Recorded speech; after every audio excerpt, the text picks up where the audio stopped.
I think that Krai's music just leaked the entire story of Luna 1, and I don't just mean how it's going to end, but the fact that there's actually another moon that's completely different from Columbina. And the song of Welkin Moon itself is actually about the old moon promising a new moon taking on the mantle. Both the old moon and Krai's people waiting for Columbina to finally return to her rightful place. As usual, timestamps will be down below, but I do suggest you watch it in order since of course it's a song. Between Lauma and Flins, Lauma is definitely the lore pull because she knows every twisted memory of Hyperborea and the moons. But if you're like me and you're torn between the lore mommy and Song Jinwoo, then I can help you get them both for a cheaper price and save up some hard-earned money with Lootbar. Now what's good about Lootbar is your account stays 100% secure, only needing your UID. What's even better is that all Lootbar top-ups go through the same in-game route like usual. So you're basically topping up the same way as you did in-game without the extra charges. For example, I'm getting 6,480 Genesis Crystals through Lootbar, which cost me around $79 instead of $99, saving me $21 for the next 2 weeks. And because it's my first time ever topping up, I get the double Genesis Crystals like normal the exact moment I finish topping up. Lootbar also offers a 15% discount by using my link in the description, and new users can even get a 10% off coupon for a total of 25%. They've also got a special discount for the Luna 1 release itself. All of this works in the same way as their official games like Star Rail, with a ton of 5-star reviews from their users. And many other big YouTubers also use Lootbar. And if you ever have issues using Lootbar, then you can easily contact them through their official Discord for help. Now, I'm usually not one to promote top-up sites, but Lootbar is actually quite good. And I'm proud that I got to sponsor them and help you guys out. So be sure to use my link to get a 25% discount on your very first top-up. Thanks again to Lootbar for sponsoring this video. Now, let's talk about the Song of Welkin Moon.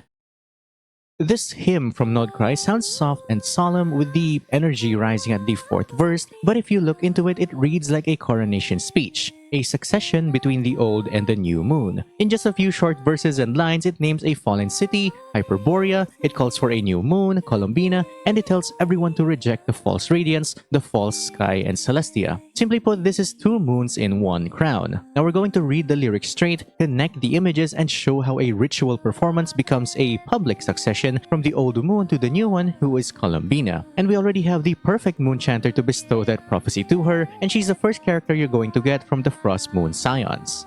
Now, there are 2 voices in this song. One is the solo singer, Aurora, whose role inside the story is a Frost Moon Scion moon chanter. Now, she isn't a moon or is Columbina, she's a priest messenger who speaks on behalf of the old moon. And I'll explain why that makes sense later. The other voice is a crowd, which is the choir, their people. They stand in for the people of Hyperborea, the golden city that fell, of which their homeland is now ruins buried under the modern Snezhnaya. We're using the widely shared translation of the performance, so wording may shift a little because, well, it's Latin, but the message stays relatively the same. The song's general world is simple to picture. Hyperborea is the golden city that the lyrics mention. It burned and it was humiliated and it turned to ash. The people who sing are speaking from that loss and from that ground, snow above and ruins below. Now, the enemy in the song is the false radiance, and in this reading that means the fake sky and the false moon made by Celestia and the heavenly principles. The Fatui are building a mechanical moon to fight that system, and that machine is also kind of a false light as well. But it is a side fight and a rough imitation. The true target is the counterfeit sky itself, Celestia and the fake moon. That's why the choir says they would rather face the honest night than sing for a false glow. Night here doesn't mean despair, it means the truth without lies, which means outer space itself and the abyss that lurks within. Now, verse 1 starts with this old moon's voice speaking through a messenger, which is the moon chanter and is represented by Aurora. She remembers and she worries, but she can't act directly. This is a representation of a ritual of the Frost Moon Scions, getting back the messages and truths of the past from the moons. When she says, "My moon, my beloved song," the moon isn't just the light here, it's a living song, which means a memory and authority and the right to guide the people. That's why the Moon Sisters map neatly to musical names in our song, in our framework: aria, canon, and sonnet. The rulership carried by melody and word. The songs of the Moon Sisters, the song of the Welkin Moon. When she says, "Abandon me not in this dark night," she speaks from distance, sealed and exiled or even possibly dead, asking not to be left in a place where she cannot step into the world itself, which is outside the world, outside of the fake sky. This is her night, and the abyss is covered in the night, so we need to save her remnants from the past within that abyss, and to find every piece of her and her message to Columbina. She then sings "My Little Doves from That Golden City," the song of my homeland. The doves are messengers, which I think are both the Hyperboreans and the Moon Seelies within Krai, sent to travel where the old authority cannot. She wants the true memory and authority of Hyperborea carried back, and this song of the Welkin Moon is the vessel that preserves both, which is why Columbina needs to know about this song. "My little doves, bring me a beloved song, so that we may mourn her wicked fate." This repetition adds quite a bit of urgency and return the message intact so mourning and restoration can begin. This is to return her memory and her message to Columbina so she can understand her role. The real mourning requires the true story, the true past of the Moon Sisters, which is all over the trailer and the special program. And once we find that true history, that's when Columbina can become the new Moon.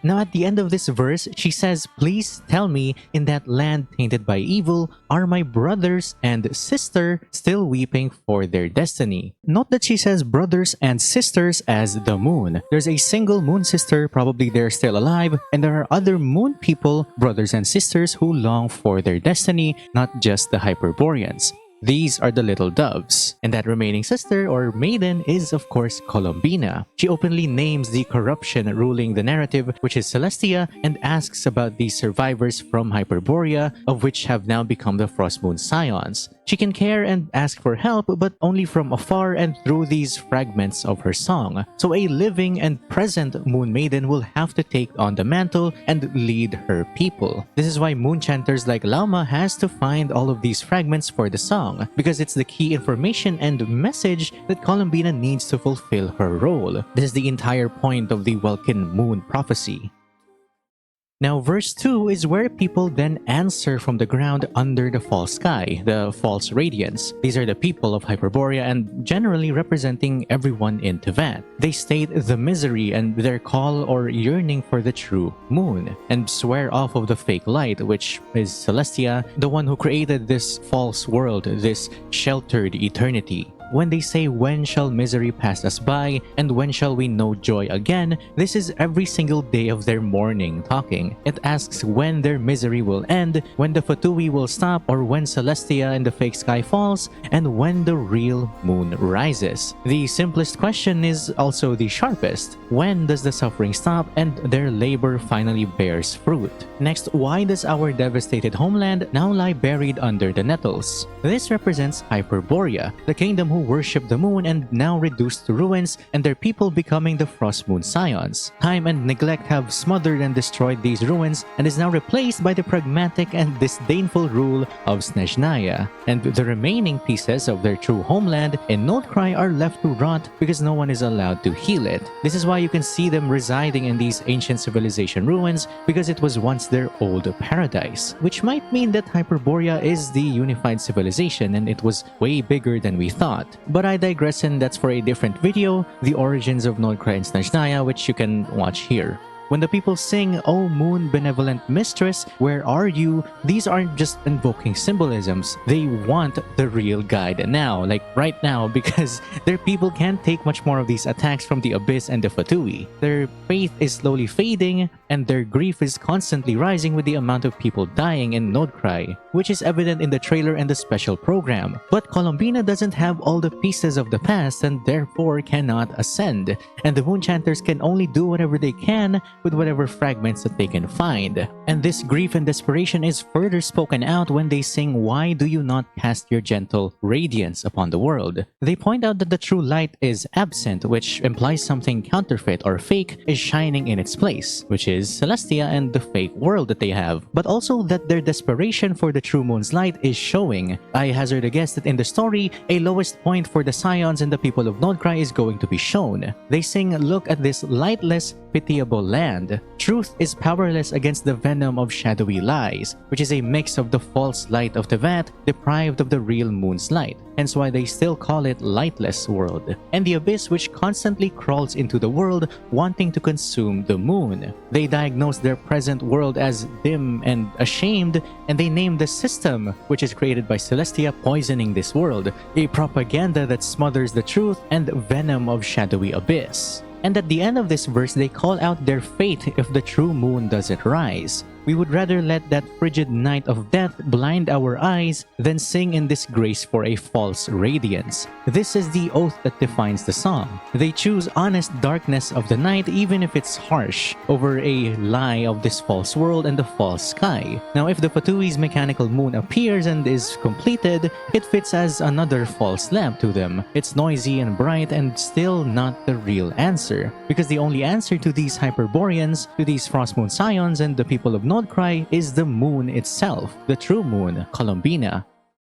Now this instrumental break is important. The music shifts like a tide. Without any words, it hints at the Lunar Authority is about to answer. This is where I think all of the fragments of the song come together, and when the true message of the previous moons come to light for Columbina and the people of Krai. We stop mourning and we get ready for our final move. Basically the climax of this entire Archon quest, and quite similar to the peak moment of Fontaine when all the pieces are in place and the true plan of the Archon is revealed. And since we're expecting them to follow in the steps of Fontaine, it's going to be exactly that. But this time it's about the old moon and the new moon. At least I hope it is.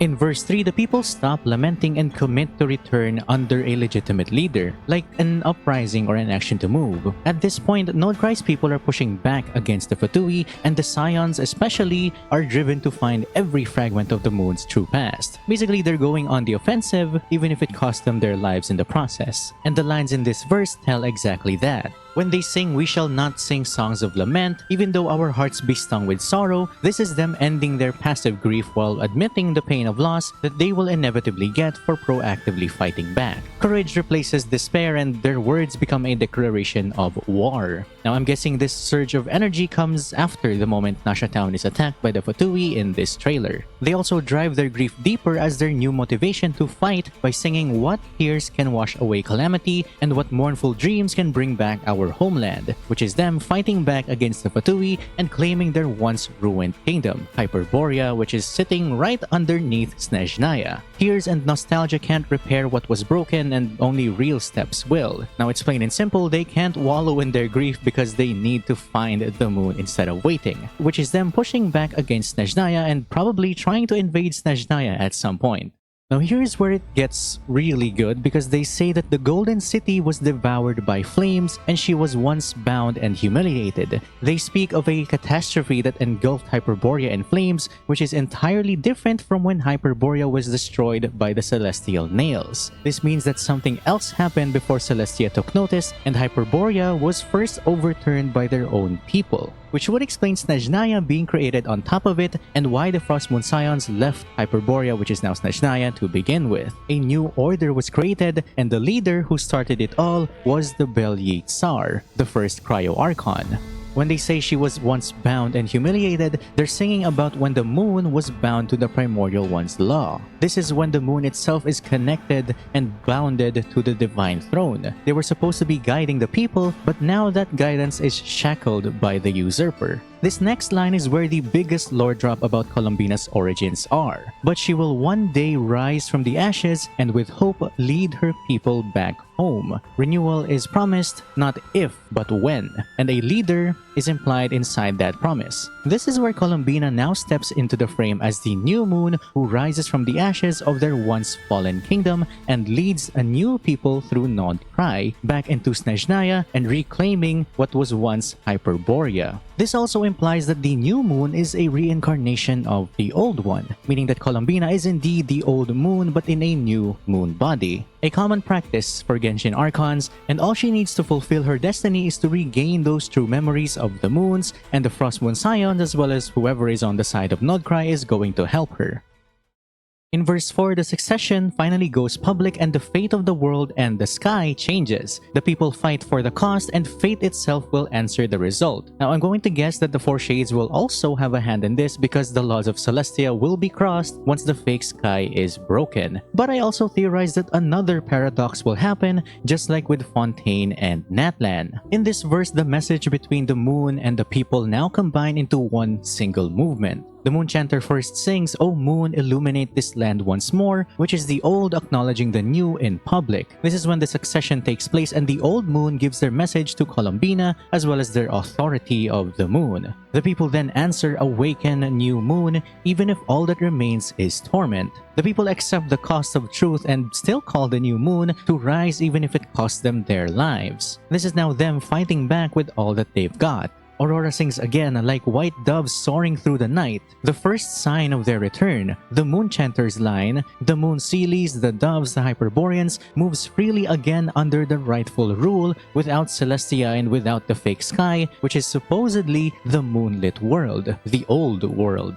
And the people respond again, even if shame and agony gnaw at our hearts through day and night. They want this moonlit world to return and they won't quit, even if the struggle continues. The vow stands. And again, the moon chanter replies like an azure sea that washes away all evil, the second sign of the moon's return. The tides themselves respond to the new moon, and nature answers the coronation. The true moon finally rises and pulls the water up into Nod Krai. The ritual that Lauma does is an exact depiction of this line as well. The waters respond to the moon's presence. The land responds to the moon's presence. If you haven't noticed yet, this is the same cost that happened thousands of years ago when the three moon sisters fell, the floods that came with the anger of the heavenly principles. And it also weirdly fits with Before the Sun and Moon, of which the people still recklessly respond, but the moon will rise again and we and our hearts will not be silent. This is the vow they made at the cost of crossing the laws of the heavenly principles and wanting the true moon's light instead of the fake sky. Whatever happens now, they know that the true moon will rise and that is their only wish. The old moon then sings her final piece to the new moon, "For those who believe in you and hope for tomorrow." She's referring to the new moon, Columbina, and the belief of the people in her, highlighting that faith and hope are the bridge that lets the new moon rule take root among people. And the people of Nod Krai sing in response, also speaking to Columbina. "You will hear the roar of the tides, then laughter and cheer in its wake." The confirmation of what happens when she becomes the new moon is quite clear here. First is a great flood upon Nod Krai, and then joy of the people as they see the new moon.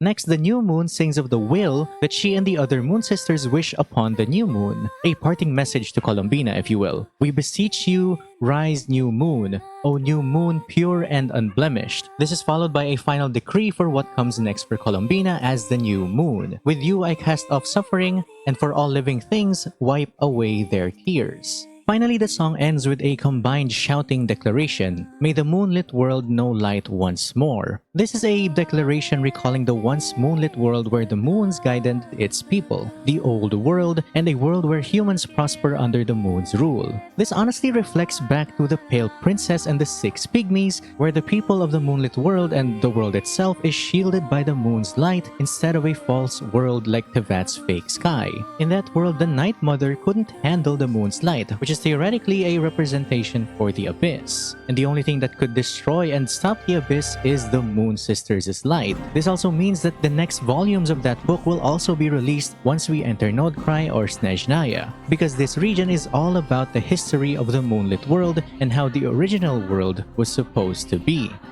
And there we go, the entire Luna 1 song made into a lovely spoiler for how Nod Krai is going to end, so I hope you guys enjoyed that. Onto a more theory-centered topic. If you line up Nod Krai's hymn with the Pale Princess and the Six Pygmies, the shapes honestly line up. The Land of Night feels like a void night and hates moonlight, which is the Abyss, while the moonlit forest is a true lunar night. And its fair, light-haired people might just be the Sealies that we just saw. And if Nicole Rain is a Sealie, then she is honestly a people of the moonlit world. That does make me wonder though, was the Pale Princess the old moon's steward or a moon sister at all? And is Columbina the one who carries that moonlight back into the city? And as for the Light Prince, is he a bridge light or a dragon ally for the creation of the false radiance and the hymn rejects? When Node Krai releases, I'll go back to this again, this song, and see where we are from there. Watching the doves in motion and the tide, the flood set piece, and any pygmy-like people into the story.